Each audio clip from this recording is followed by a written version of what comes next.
Howdy. Howdy. Welcome to Texas A&M University's Bush School of Government and Public Service in Washington, D.C. Established almost 3 years ago, the Bush School of D.C. has expanded the legacy of George H.W. Bush. After 25 amazing years, it's an established school in College Station, Texas. The D.C. teaching site is committed to national security intelligence, with more than 80 students pursuing a graduate degree in either international policy or national security and intelligence. Thank you for joining us tonight. Your presence enriches our experience as students, and your service as mentors, industry partners, and friends of the Bush School is what separates our program from our peers. My name is Brady Bilek. I'm a first-year Master of International Policy student here at the Bush School. We are delighted to have you join today this event featuring a conversation with General Retired John Raymond, moderated by Bush School DC Executive Director, Lieutenant General Retired Jay Silveria. Quickly going to introduce these two gentlemen and then turn it over to General Silveria for opening remarks. General Raymond was commissioned to the ROTC program at Clemson University in 1984. In his career, he has commanded at Squadron, Group, Wing, Numbered Air Force, Major Command, Combatant Commands level. Notable staff assignments include the Office of Force Transformation at the Office of Secretary of Defense, the Director of Plans, Programs, and Analysis at Air Force Space Command, Director of Plans and Policy at U.S. Strategic Command, Deputy Chief of Staff for Operations, Headquarters, U.S. Air Force, Chief of Space Operations, U.S. Space Force. He is deployed to Southwest Asia as Director of Space Forces in support of operations Enduring Freedom and Iraqi Freedom. Prior to leading the establishment of the U.S. Space Force and serving as the first Chief of Space Operations, General Raymond led the reestablishment of U.S. Space Command as the 11th U.S. Combatant Command. He now serves as a strategic advisor and consultant to the space industry. General Raymond, thank you for joining us. Well, thank you very much.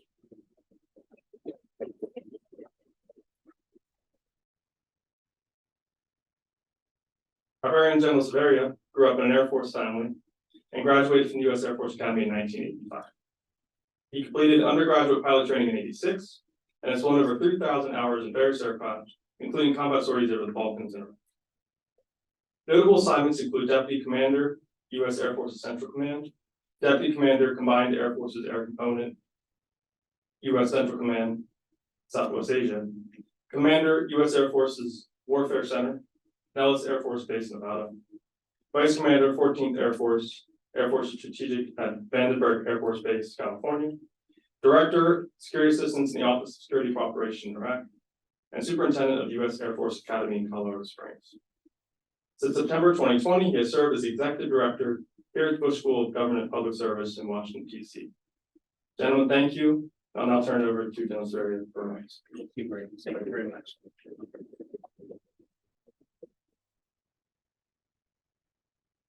So let me first put out a couple housekeeping friendly reminders.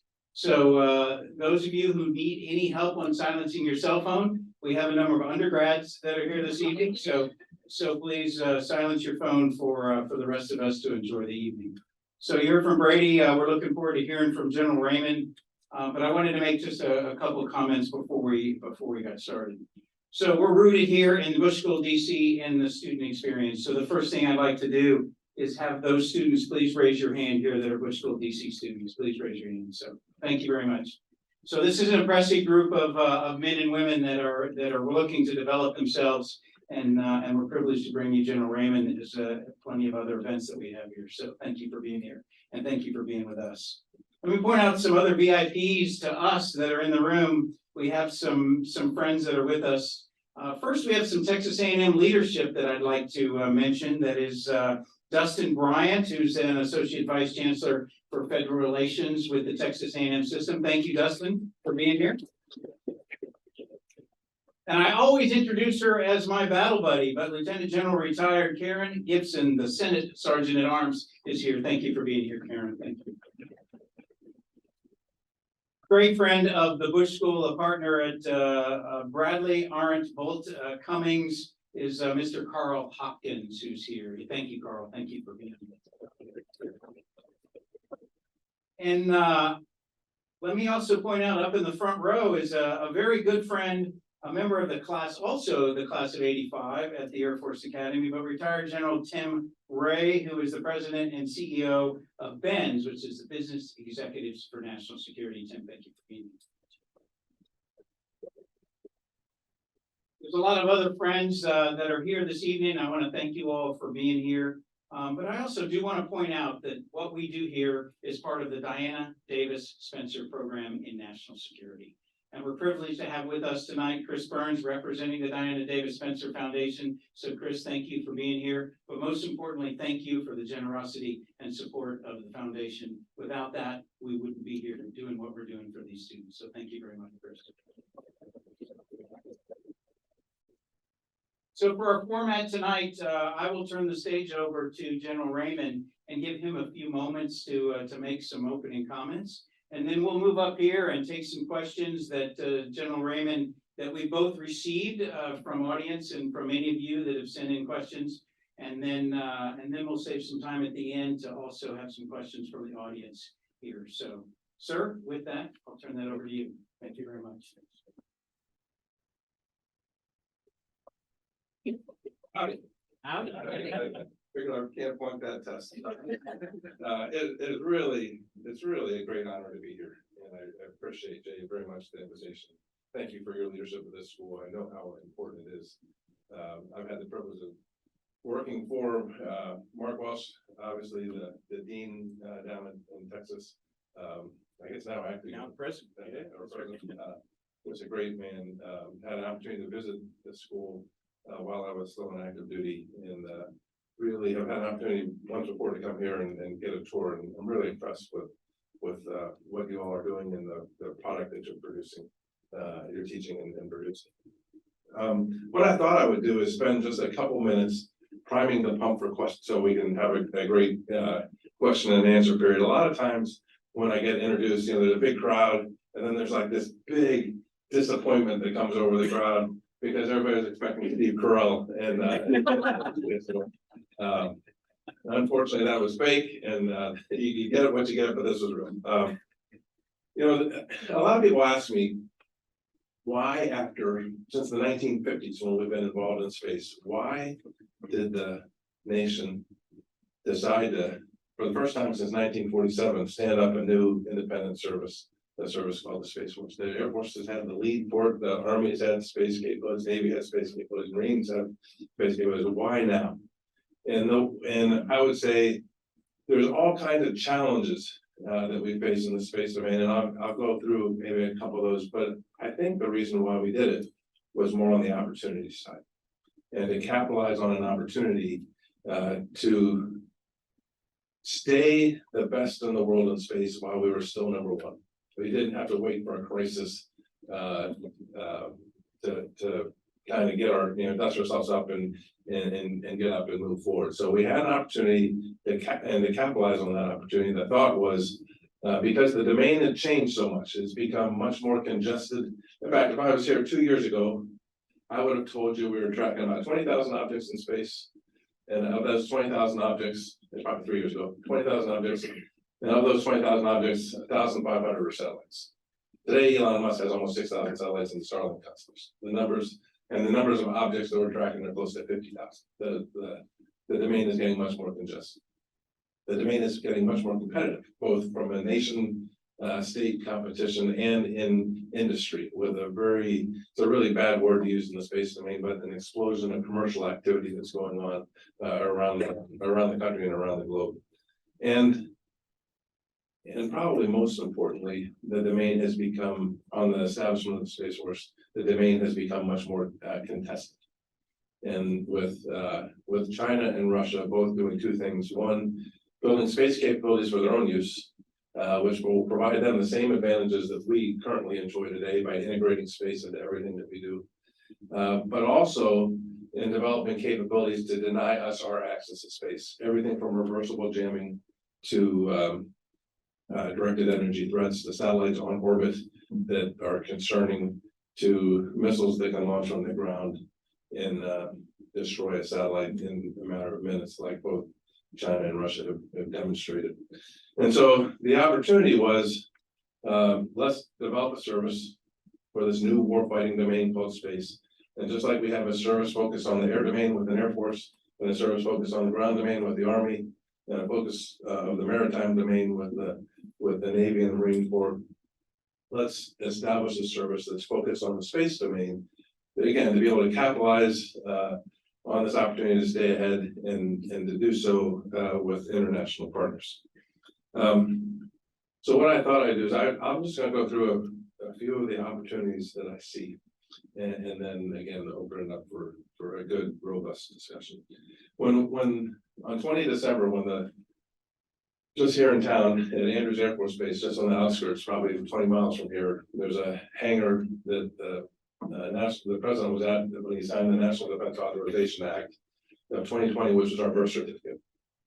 And in that, he established the Space Force, and he said, effective immediately, there is this thing called the Space Force. And so we were up and running.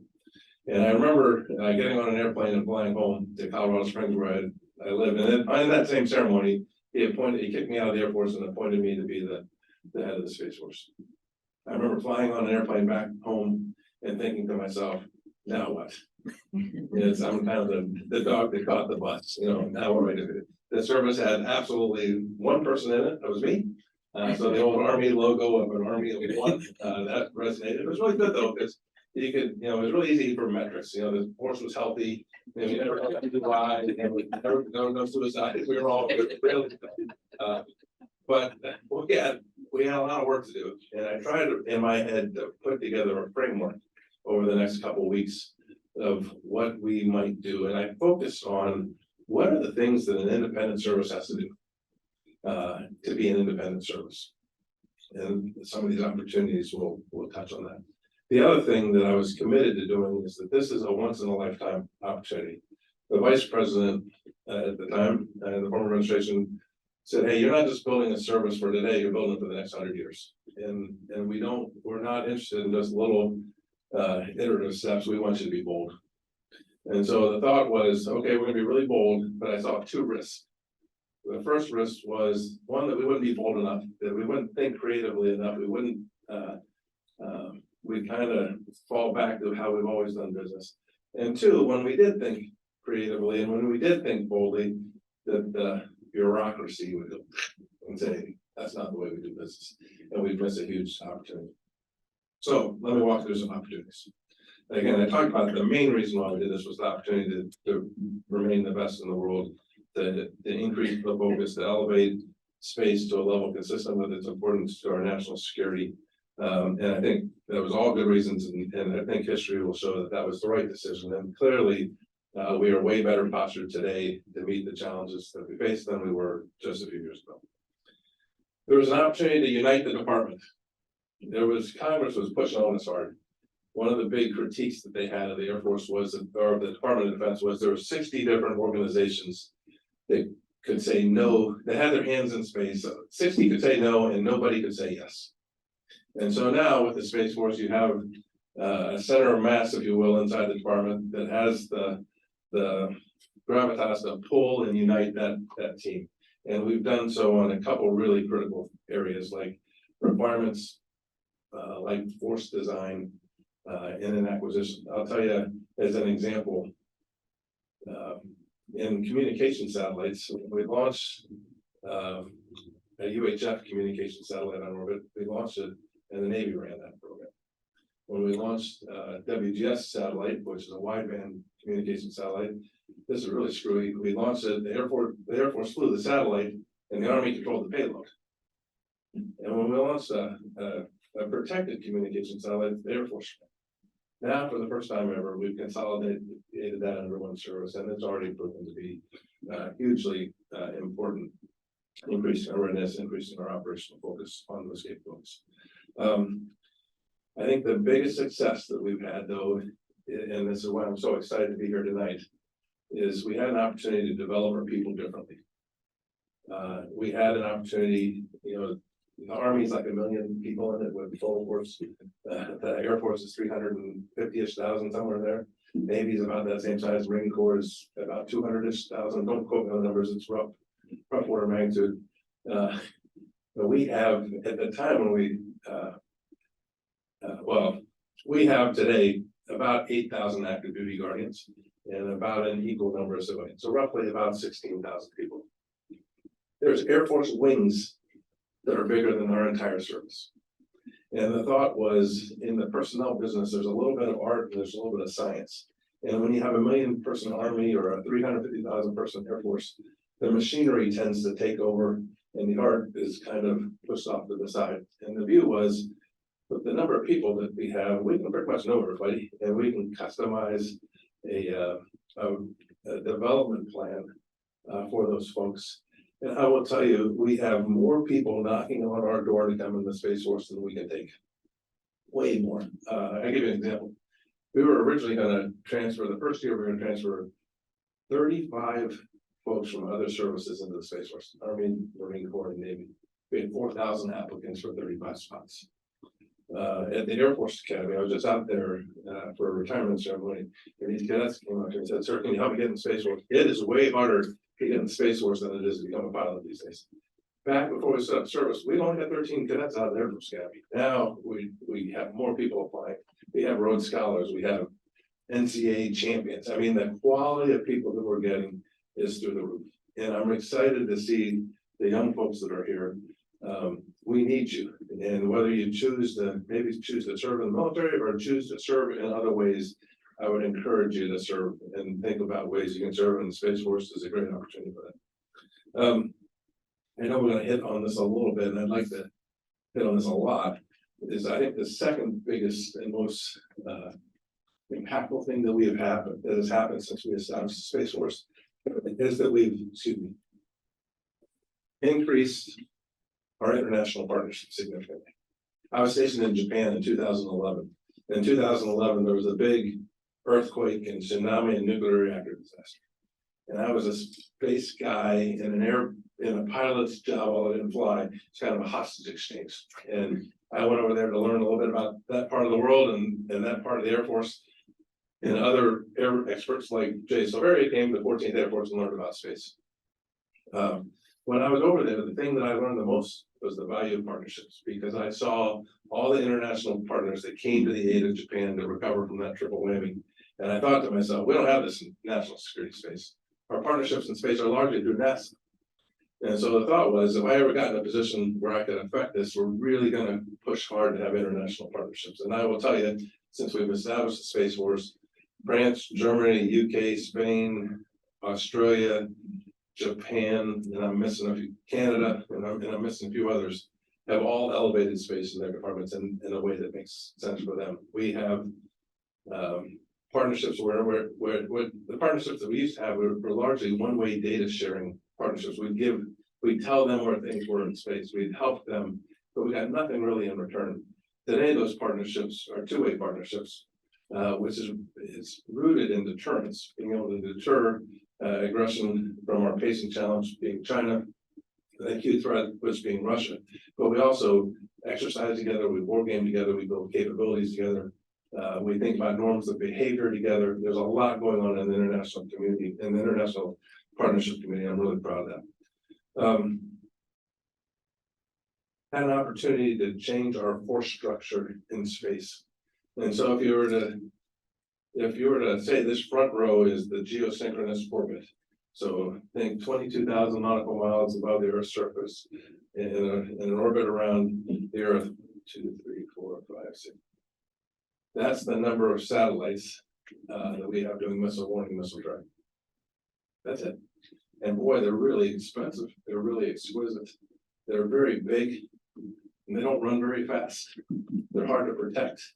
And so if you were to take out General Silveria, and you'd have a big gaping hole over a big part of the globe that you would have capability.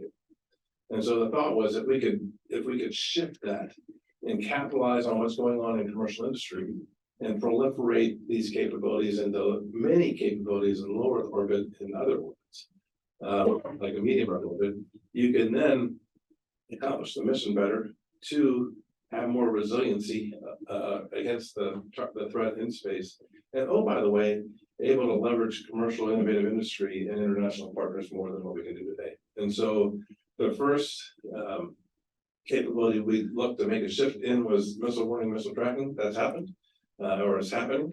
And then we've gone through now every other missionary and done the force design work to implement those changes as well. That's a huge, huge opportunity for us. And I will tell you, if you look at the budgets of the Space Force in the first 3 years, we went from roughly 15 point something billion to 30 billion in 3 years, almost double. And you think about it, people say, boy, space is expensive. I said, yeah, it is expensive, but that represents less than 2.5% of the entire DoD budget. And if you lost space, the Air Force isn't big enough, the Army's not big enough, the Navy's not big enough, the Marine Corps is not big enough. There'd be a heck of a lot bigger bill to try to robust those services, be able to operate without space, than just be able to protect and defend the capabilities that we have. We've been able to more effectively integrate with the intelligence community.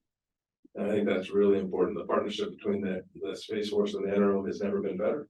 And when we established the Space Force, Karen, with your help and others, we became the 18th member of the intelligence community, which allows us a stronger voice in intel requirements, allows us to participate more actively in that process. And I think there's huge value there, and it's already paying dividends. And then finally, an opportunity, and I mentioned this a little bit, is the leverage commercial industry. I'll tell you a story, and then I'll sit down and we'll do questions and answers. We established the Space Force in December.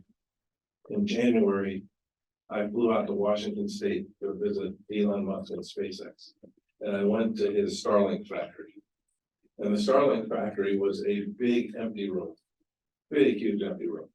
Nothing in it. This is January of 2021. And he said, Jay, he said, General Raymond, he said, this is where we're going to build these satellites. I've got 2 prototypes on orbit. I don't like them. We're going to redesign those satellites. And then I'm going to build this factory. And parts are going to kind of come in this door, and then they're going to go down there, and then this is going to happen, and then they go down there, and they're going to spit out the back door of satellites, and then we're going to launch them. In April, so less than 4 months later, he launched 60 satellites. Think about it. Redesigned satellites, built the factory, built 60 satellites, integrated them on a launch vehicle, launched 60 of them, and they worked.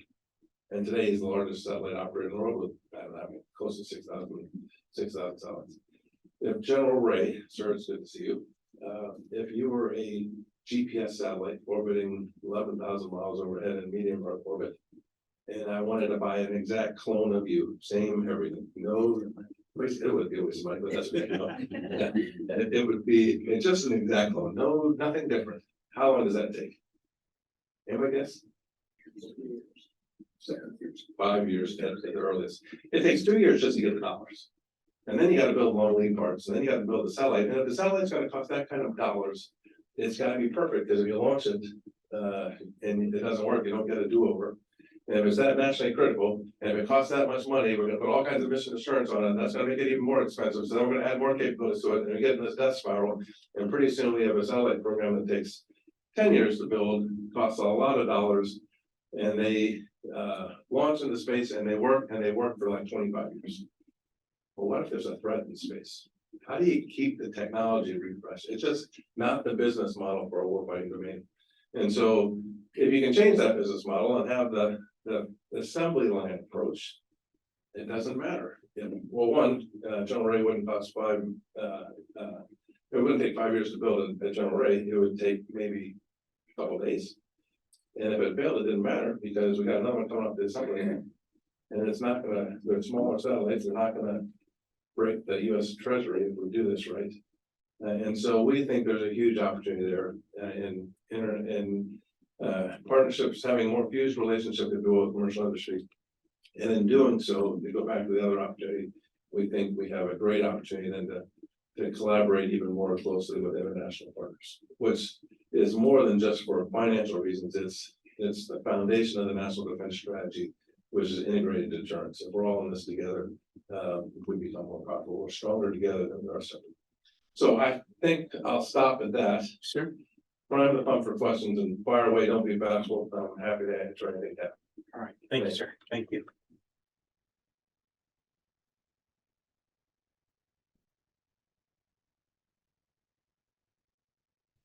Ready, everybody hear us? Eddie, you inspector, do you hear something? Yeah.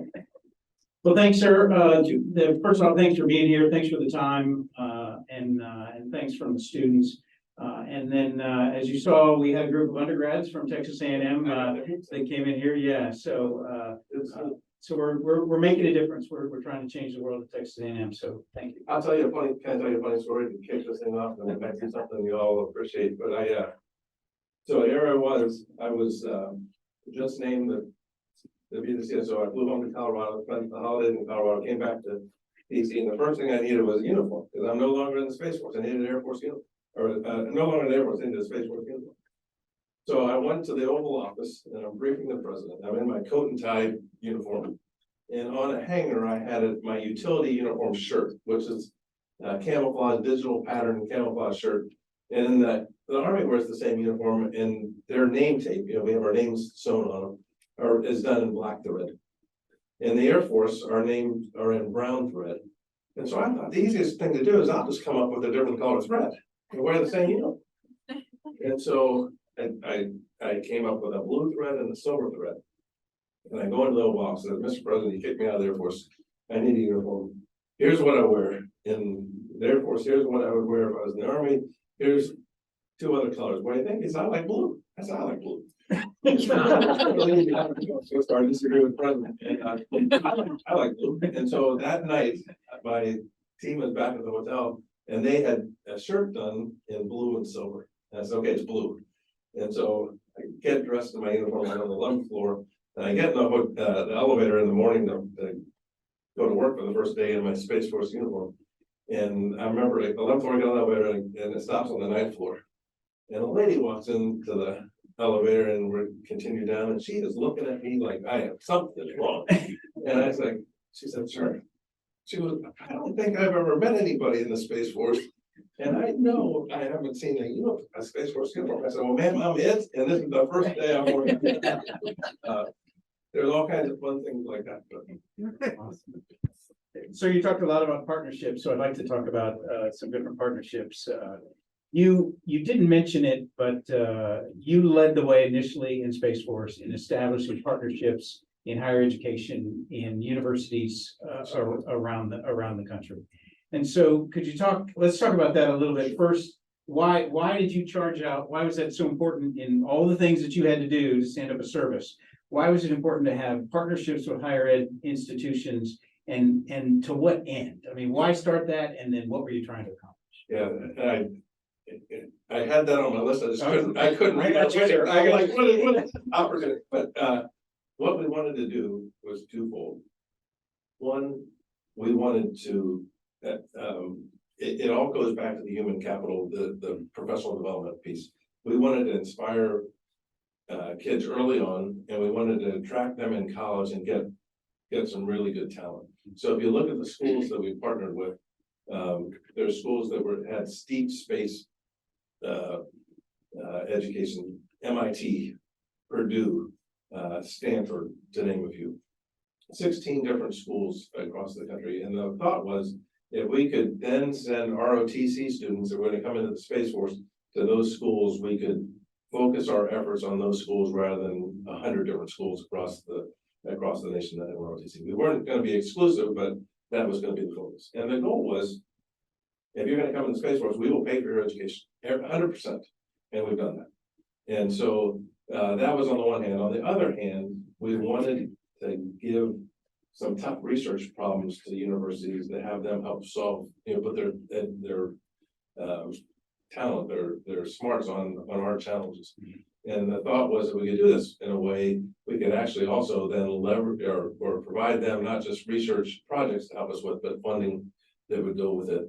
And so it was kind of a two-part thing: help us solve our tough challenges on the research side, and at the same time attract talent. And as I went around the country to talk to universities, almost every university I went to, not almost every university I went to, they told me that they were having more people apply space STEM related degrees than they've had in the past, in the recent past. And so we think there's huge value there for our initiative. Thanks, sir. I'd like to talk about, continue on the partnerships, talk about international partnerships. And you mentioned, and we were talking in the reception a little bit about some experience with Japan, and I know you have a lot of experience there, but I guess the same reason, what's going to be different about space and space as an enterprise in the next dozen years about the international partnerships? I mean, what's going to be different when not that many countries are in space, but maybe there will be more? I mean, how do you see that? Yeah, there's a lot of countries now. So space power for our nation is foundational to us being a great power competition. I mean, it was rooted in the Cold War with a great power competition between the United States and the Soviet Union. It's interesting now, if you think about it, it was two great powers in space. And today, at the high school that I went to, right down the road at Thomas Jefferson High School, they're building satellites. Just think about that. We went from great powers building satellites exclusively to now students in high school. I think so. There's more countries that want to be involved in space. I think clearly today, if you were to look at all the international partnerships that we have or are developing, every one of them will tell you that they are the junior partner in the partnership because they haven't been into it as long as we've been in. But they all have plans for growth. And the thought was, if we can get into those partnerships now, we can help them shape their space program in a way that will be mutually beneficial towards this concept of integrated deterrence. And so I think, historically, as I said, our partnerships were one-way data giving relationships. I'll give you a couple examples of how that's matured. We have a requirement to launch 2 communication satellites to cover the northern part of the globe. So we were going to build these satellites. It was going to take us many years to build. They were going to be pretty expensive. And we were looking around, and Norway was already building 2 satellites. And we said, well, why aren't we building satellites? Why don't we just give our payloads to Norway, see if they have extra room on their satellites, and see if they can put them on their satellites? Sure enough, they did. The initial reaction from the Department of Defense was, oh no, that's not the way to do business. That's well, it's going to save us $1 billion, and it will get us onto orbit 3 years faster. All of a sudden, that's a good way to do business. In Japan, they have a satellite called the QZSS satellite. I don't know exactly what it stands for, the words, but it's QZSS. It's the GPS augmentation satellite. And so what we decided to do was to put a space surveillance payload on their satellites. Again, to provide capability in a critical part of the world, to get a new, not a new partner, but a partner that we wanted to have further developed in space, get them some capability and some game. And since we've done that, Japan has stood up first with Space for Water, and then they elevated it to a group. And now they're going to change the name of their service to the Japanese Air and Space Self-Defense Force. So I think what you're going to see is just like in all other domains, there's going to be other countries that are going to elevate their game in space. And we think for both capability wise and for deterrence wise, it will be a game changer for us. Sir, on that, how is the United States going to maintain a leadership role with that? And when you think about things like norms of behavior in space, I mean, I guess the United States going to maintain that important role? First of all, we are the leaders today, so we had that going for us. I mean, we were the recognized leaders today in the domain. And as we worked hard, we initially started working with what we call our Five Eyes partner. For the undergrads that may not know what that is, that's Australia, New Zealand, Canada, and the UK. And then we've broadened that. We've included France and Germany, and there will be others that will be coming as part of that. I think the biggest thing that we've done, we hold an exercise every year, a war game every year, called the Schriever War Game. And in that Schriever War Game, it's largely about how do you do coalitions in space, when you're operating in space. I mean, when they're global, they're always on. It's not like you're going to okay, who's with us when we go deploy somewhere? They're always there. How do you do this coalition work? And what should we be thinking about in norms of behavior in space? Today, it's the wild, wild west.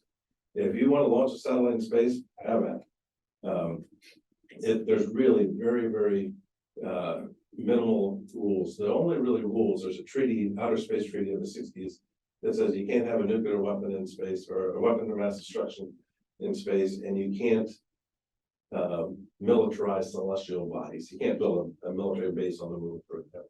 Other than that, have at it. And in the air domain, as you know, if you were flying and another country came up and did an intercept, I don't know what we're talking about here, I'm really out of my league, so help me. There is a safe. You're talking with your hands. Dude, I'm doing good, I'm doing good. There's a safe and professional way of doing that, right? And there's kind of established rules on how you do that.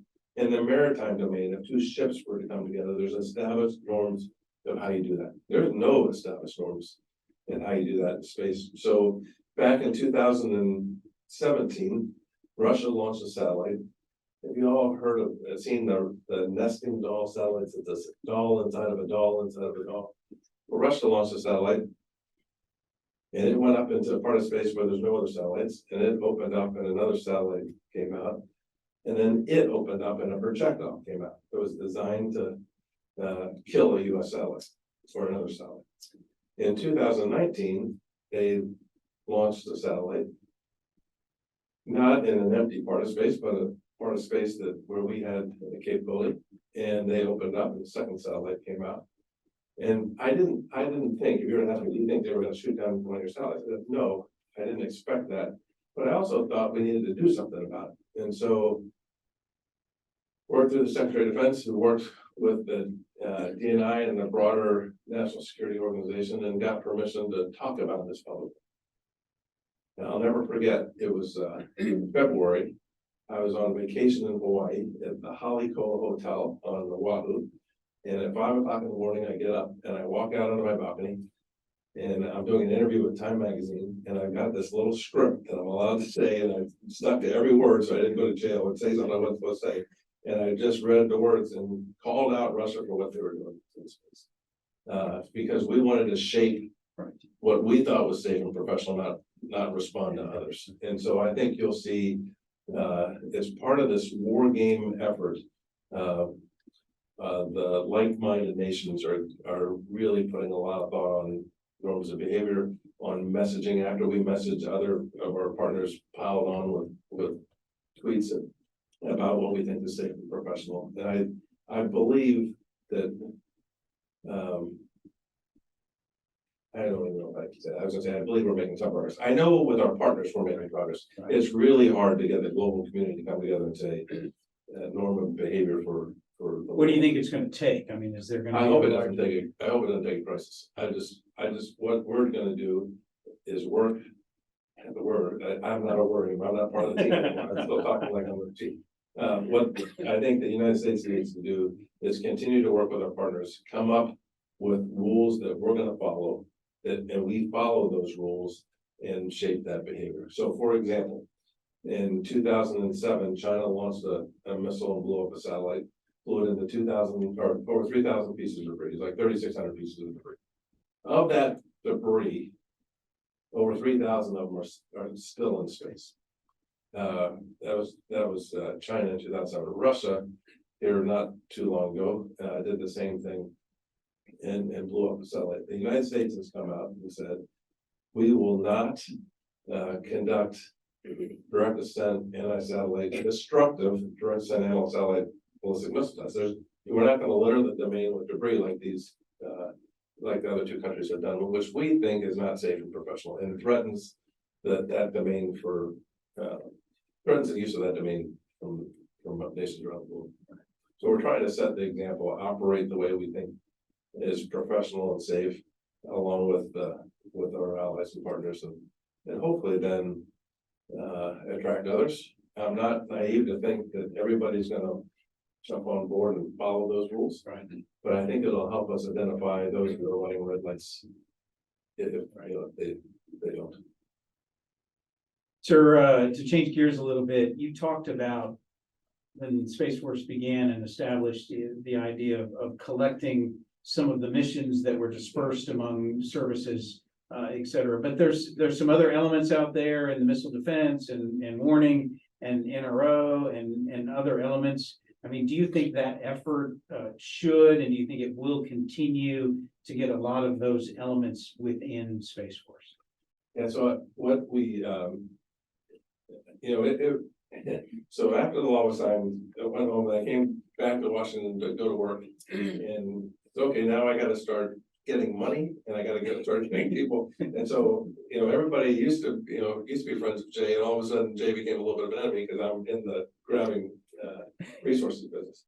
But I will tell you, on the credit of the Army, the Air Force, the Army and the Navy, the Air Force said all in.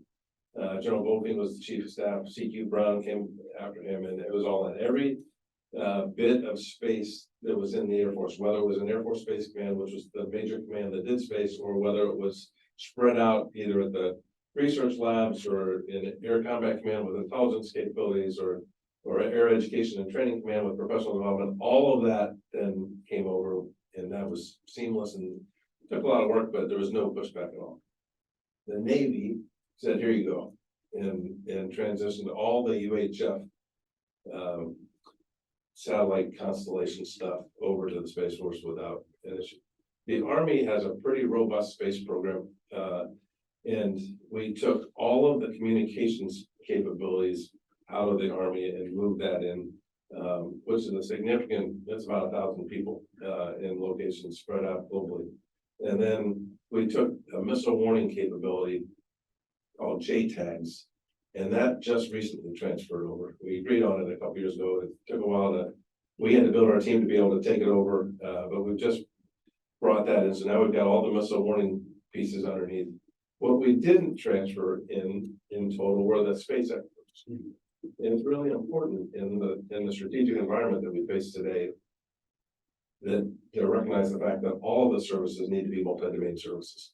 And they have to have space expertise, and that enables them to shape, the requirements better. So the capabilities that we build actually work for them, to integrate more effectively into their concepts of operations and throughout their units. So I actually believe we landed in a pretty good spot where we brought the capabilities over that it made sense to, from a readiness or capability standpoint. We asked for volunteers if they wanted to come over. Today, about 1,000 people from other services have transferred in.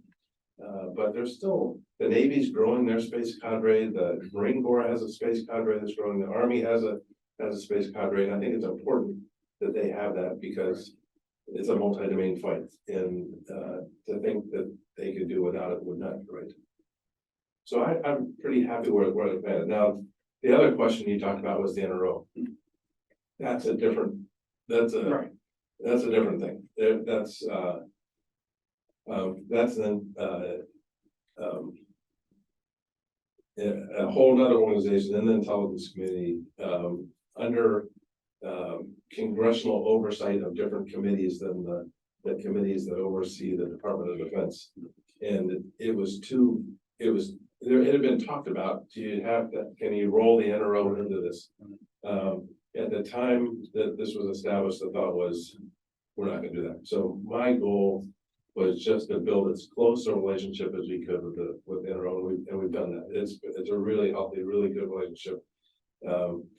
We very similar to the international side. We train together, we operate together, we war game together, and in fact, we now are actually in partnership with building programs together. So I think it's a really healthy relationship. It was just too big of a bridge to do that, and I don't know if that happens in the future or not, but I think we're in a good spot today with where we are. So one more for me, and then we'll go to the audience. There's a number of intelligence professionals in the room. Can you talk a little bit about your initial vision and what Space Force is going to have to do as far as continuing to integrate with the intelligence community? But certainly, providing the platforms in some way, but I believe you think it's beyond that. I do think it's beyond that, and I think one of the things we had to do initially was just build an intelligence presence inside of the force. And so, we did not, when we were, and I love the Air Force, I was an airman for 35.5 years, and I'm not here to poke the Air Force by any means, but if you look at the intelligence focus in the Air Force, it was not on space. We had very small numbers of intelligence professionals. You know that when you were time at work in the Air Force. So we worked really hard the first couple of years I was the Air Force Basic Command Commander. We were really hard to get some more intelligence folks, and we got like 80 people. And we were doing cartwheels. We got 80 people, not enough. And so we now have built an intelligence organization. Well, we have stood up at Wright-Patterson a national space, or in the process of setting up a national space intelligence center. They'll be co-located with the National Air and Space Intelligence Center to have one to have our requirements satisfied a little bit greater, but also to input into the intelligence community at a greater level. We've stood up inside of the Space Force an organization that is focused on intelligence, and then we have detachments that are of that organization that are now co-located with all the operational units around the globe. And we actually now have on the floor of the operational floors, we actually have intelligence professionals sitting side by side with the operators to do that more seamlessly, especially as the domain has become more contested in the warfighting domain. We thought it was really critical. And then, as I mentioned up front, we were invited into the intelligence community, and we're the 18th member of that intelligence community. And I think having a more active voice amongst those 18 also positions us to be better consumers of intel, but also better providers of intel into the national apparatus. Thank you, sir. So we'll move to take some questions from the audience. There's a microphone here. If Jack Eddy can help me out, I think Jennifer has that. But the way I would like to do this, excuse me a second, sir, is that I'd like to first make it a priority for the students of the Bush School. If you have some questions, and then after that, if a student or so has a question among that are also here. So we'll start there over here with some of the students of the school, please. Don't be bashful. Anything. Yes, sir.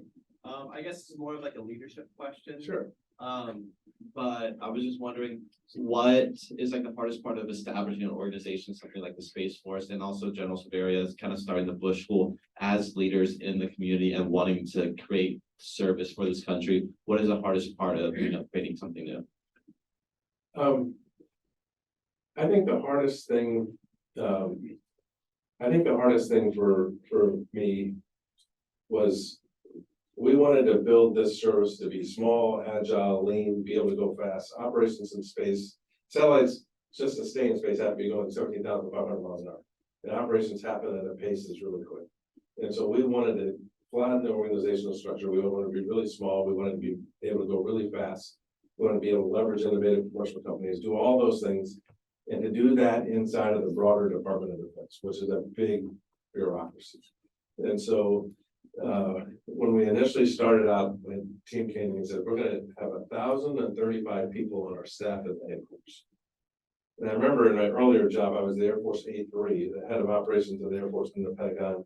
And I think at that time, across the whole air staff, there was like 70 people that did space stuff. And I said, what are we going to do with 1,035 people? We only had 70 before. And I said, we're cutting that. And I slashed it by 40%. We went down to 600, which I still thought was considerably more than what we had. And then we started, so then COVID happened. And so it wasn't as quick to hire people. And then once we hired them, we could only bring about 25% into the Pentagon because of COVID. So we would have about 100 people running around the building. And we didn't have enough people just to cover meetings. And I really quickly realized what 1,035 people are going to do. They're going to go to meetings. And they're going to sit there with their Space Force thing on and represent the service at meetings. And they might not be good meetings. They might not be meetings that are advancing the ball, but you got to have a seat at the table. And so I think our challenge was we wanted to do things differently. We wanted to be a disruptive innovator. We thought it was important that we don't build a service like the other services were built. We wanted to build it for today. But you had to operate in the broader in the broader Department of Defense, and that balance was really tough. Over here to the students, please. Sir. So go ahead, and then I'll come to you next. Could you tell us a little bit about what you're doing in inertial guidance? In inertial guidance. No, I mean, it's not a big, I'm not an expert at that, and has not been a big focus for the command. For us, the bigger thing was integrating GPS guidance more fully across our capabilities. So for example, in doing launches out of Vandenberg in Cape Canaveral in Florida, typically when we do a launch, we bring in an entire army of people, and we have instrumentation from California, from San Francisco all the way down to Santa Barbara and out into the Pacific Ocean with radars and telemetries and optical telescopes and command destruct antennas. So if a missile were to go astray, we blow it up. And there'd be this big huge army, and it would take days and days to shift from one launch to another launch, because you had to reconfigure all that. We embed GPS metric tracking on every one of our rockets. And then we took the next step and said, hey, if you have a GPS metric tracker in there, it knows where it is. And if it goes past what we call impact limit lines, let's just have it blow itself up rather than us having to do it. Saved countless dollars, saved countless manpower, and allowed us to increase the transaction rates on launches to where now it won't be long before we're doing a launch almost every single day in our nation. A huge increase from where we were in the past. So we have not been focused as much on inertial navigation as been on the GPS. Thank you, though. Yes, sir. Okay. Here, I'll be loud. Well, we're actually, you do need a mic, please. Yeah. How will, is this mic working? Yes. Okay. How will partnering with modern industrialists help the United States accelerated evolution in space and space warfare? Give me an example of a modern industrialist. Who are you talking about? Let's say people like Jeff Bezos or Elon Musk. Well, so here's what is done initially. In partnering with commercial launch, and in this case, today, largely SpaceX, but there's other capabilities coming. We've reduced launch costs by about $6 billion. It has driven launch costs down globally. Competing with China and Russia. Historically, China and Russia were also doing commercial launches. That's now all come to the United States. We're winning that competition, which I think is important. We're now trying to take that to another level, and not just historically what's been commercially viable in space are launches and large communication satellites. Now that technology has allowed smaller satellites to be more relevant and launch costs that are cheaper, so it makes sense to spend that money to launch a small satellite. You now have many mission sets that are now commercially viable. Commercial satellite servicing, where you go and refuel satellites, for example. Commercial space domain awareness, understand where satellites are and what's in the debris that's in space. There's lots of different mission sets that are not commercially viable that we want to capitalize with. We think it's going to save dollars. We think it's going to increase the speed that we can get capabilities on orbit. And we think having a strong economics for our nation. There's talk that between now and the end of the decade, there'll be $1 trillion economy between the Earth's surface and the lunar surface. And so we want to be partners in that effort. There's another question. There's another one. Yes, sir. Go ahead. Yes, sir. A question over back. You mentioned how there was so much up in space, and while space is rather large, all the debris, is there an economical way to kind of clear up some of that space debris instead of hope that it doesn't hit one of our satellites or one of our spacecraft? Yeah, I get asked that a lot. If you come up with an idea, let me know. I'll invest in that, and we'll go to Tahiti for the rest of our lives and think. There's a lot of people thinking through it. I think the biggest thing that we have done, people ask me, how do you solve the space debris problem? The biggest thing we've done is not create space debris in the first place. So commit not to blow up satellites that cause 3,000 pieces of debris. Commit to having better engineering standards, so when you launch, you don't litter the domain with debris. That your satellites are built in a way that at the end of the life, they don't break apart. We act as the space traffic control for the world, and if any two objects are gonna collide, we call and warn, hey, you better move, because you're about to hit something. We call China. In fact, I don't know what the numbers are today, but a couple of years ago, about once every 3 days, a satellite would be positioned to avoid colliding with another piece of debris. About 10% of those were from the Chinese satellite destruction. We would warn China that they're about to hit a piece of debris that they caused, because we wanted to keep the domain safe. So that's been our big focus. There are people that are developing, for example, tugs that can go up and take a big satellite and either bring it back in or bring it to another orbit or put a new battery on it so it lasts longer. The big pieces are not the things that I'm concerned about as much as the lower pieces that you can't see.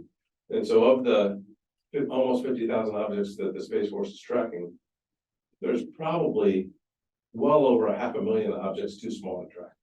And if you have something the size of a paint chip that's going 17,500 miles an hour and it hits you, it's gonna hurt. And so it's just the domain is so vast and there's so much up there and it's moving at such high speeds. I have not yet heard of the technological solution that solves that problem. A lot of people thinking about it.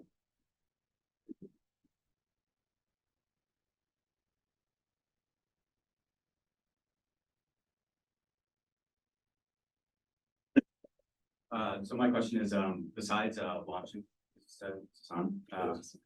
besides launching from Kennedy Space Center, I was wondering if you have any partnerships with Space Force with NASA, particularly in spacecraft development and on-orbit servicing.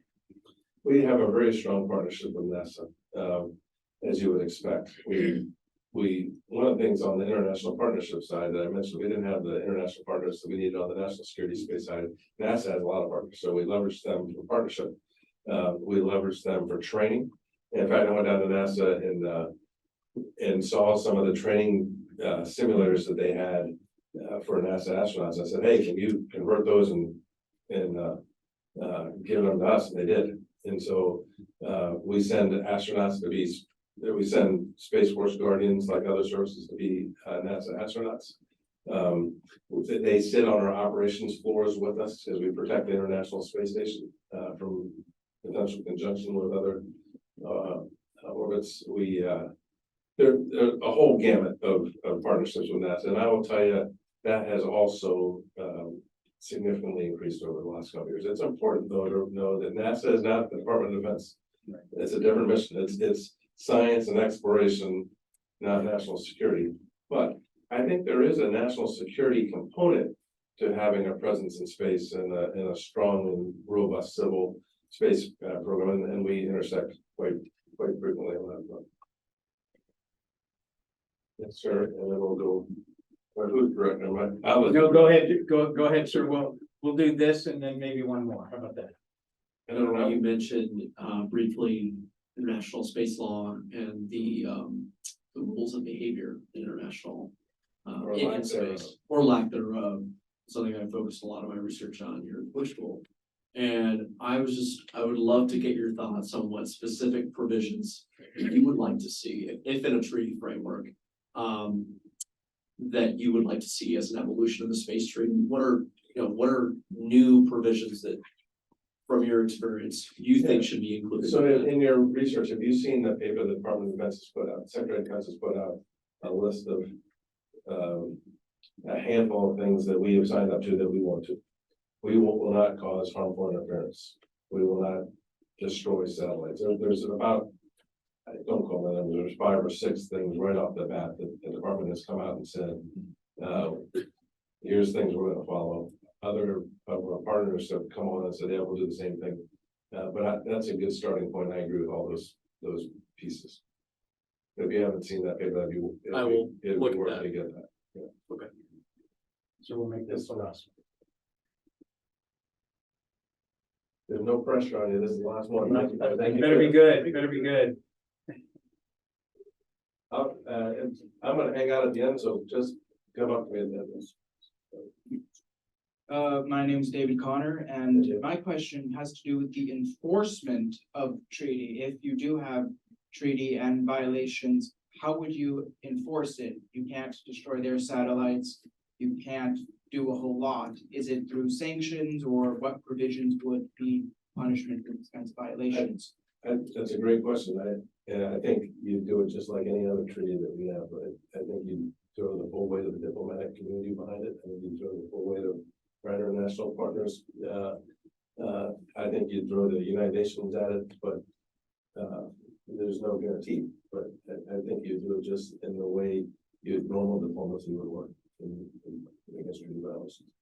Now, depending on, I think it's really important that the state space is a warfighting domain, but we do not want to get into this fight. Our goal is to deter this.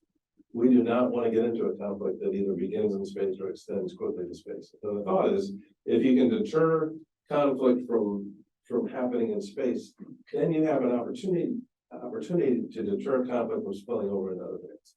So the thesis is, if you're an adversary country, the only way you're going to beat us is if you can take out our space capabilities. You're not going to beat us in the air. You're not going to beat us on the land. You're not going to beat us on the sea, unless you can cripple us by taking out this capability. So the deterrence calculus, imposing costs and denying benefits. If you can deny them the benefit of attack, then maybe they say not today, and therefore you can keep it from spilling over to a broader basis.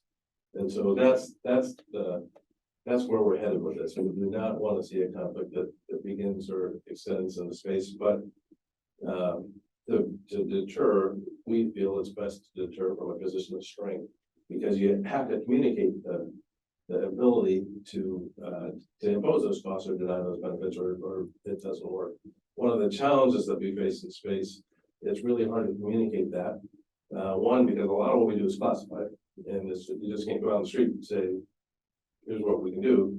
The other thing is, it's really hard to understand what's going on in the domain. It's very hard to attribute actions, and so it becomes a challenge. Okay, thank you.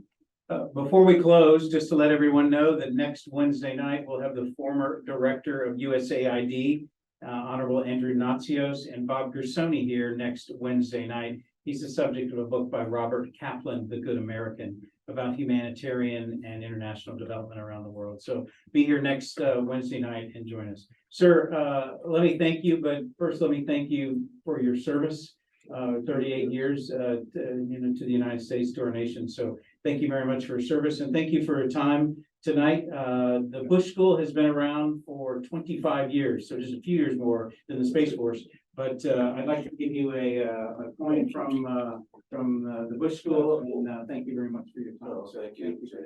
Thanks for it means a lot that you invited me.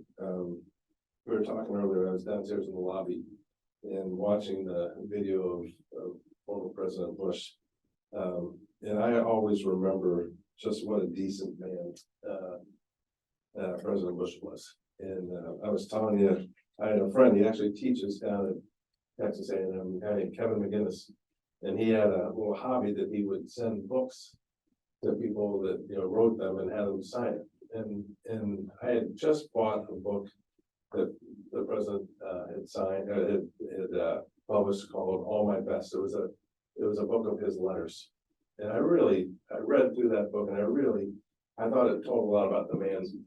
And so I said, I'm going to do what Kevin did. I'm going to send a note. And I sent this book off to the Bush Library with a note, and I got the book back with a nice handwritten note from the president, and it's one of my treasured pieces. It really means a lot to me to be here, and I appreciate the opportunity to chat. I'm going to be hanging out here for a while, and so for those that didn't ask questions, if you want to ask questions, feel free. Thank you. So thanks.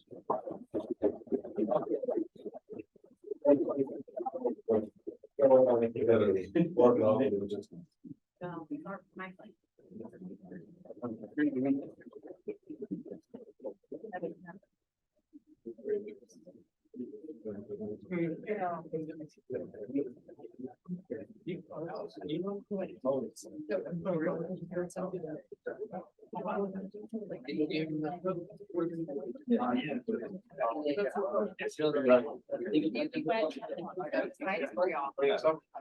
Only good times ahead.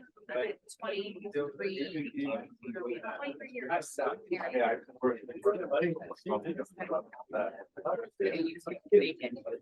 It's still on your plan?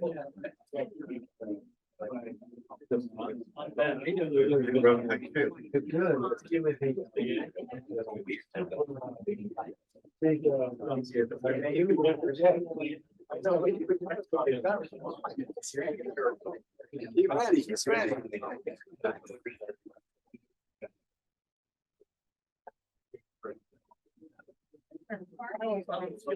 See you again.